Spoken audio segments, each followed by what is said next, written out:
എന്റെ കൊച്ചു പാവം എന്റെ മക്കളെ. കാരണം എന്റെ കൊച്ചു പുറത്തിറങ്ങി പഞ്ചപാവ. അവൻ ചിലപ്പോ എന്തെങ്കിലും വഴി സൈഡിൽ എന്തെങ്കിലും വണ്ടി സൈഡ് കൊടുക്കാതിരിക്കും, അങ്ങനെ എന്തെങ്കിലും ഉണ്ടെങ്കിൽ ഇച്ചിരി എന്തെങ്കിലും ദേഷ്യപ്പെട്ടിട്ടുണ്ടെങ്കിൽ എന്റെ കൊച്ചിനെ കൊല്ലേണ്ട കാര്യമില്ല. അന്ന് 10-24 വർഷം കാലാണോ കൈയാണോ വളർന്നതെന്ന് നോക്കി വെച്ചോണ്ടിരുന്നതാ. ഞങ്ങൾ കാറിനാ എന്റെ മോനെ ജോലിക്ക് വിട്ടുകൊണ്ടിരുന്നത്. ഏത് ബൈക്ക് രാത്രിയിൽ ഓടിച്ചു കഴിഞ്ഞാൽ വല്ല പട്ടി വട്ടം ചാടിക്കഴിഞ്ഞാൽ അവൻ എന്തെങ്കിലും സംഭവിച്ചാലോന്ന് വിചാരിച്ച് ഞങ്ങൾ കാറിന് വിട്ടുകൊണ്ടിരുന്ന, അത്രയ്ക്ക് പോലും കെയർ ചെയ്തുകൊണ്ടിരുന്നതാ. എന്നിട്ട് ഈ കൊച്ചിന് എന്തെങ്കിലും പറഞ്ഞ് ഈ കാലോ കയ്യോ അവർക്ക് വേണമെങ്കിൽ തല്ലി ഓടിക്കായിരുന്നു, അല്ലാതെ എന്റെ കൊച്ചിനെ കൊല്ലേണ്ട കാര്യമില്ലായിരുന്നു. ഞങ്ങൾ രണ്ടും പാവങ്ങളാ. ഓരോ ഉപദ്രവവും അറിഞ്ഞോണ്ട് ആരോടും ഞങ്ങൾ ചെയ്യണില്ല. ഞങ്ങൾ രണ്ടും മെഡിക്കൽ ഫീൽഡാ. ഞങ്ങൾക്ക് നന്നായിട്ട് അറിയാം എങ്ങനെയാന്ന് ഓരോരുത്തരുടെ മനസ്സിലേക്ക്.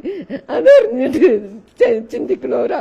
ഈ നാട്ടിൽ പോലെ എനിക്ക് നിൽക്കാൻ ആഗ്രഹമില്ല. അപ്പൊ എന്റെ മക്കളെ ഇനി ഒരു മോളുണ്ട്, ഇനി എന്താ ചെയ്യണേന്നറിയില്ല. ഞാൻ പുറത്ത് പോയ ആളാ.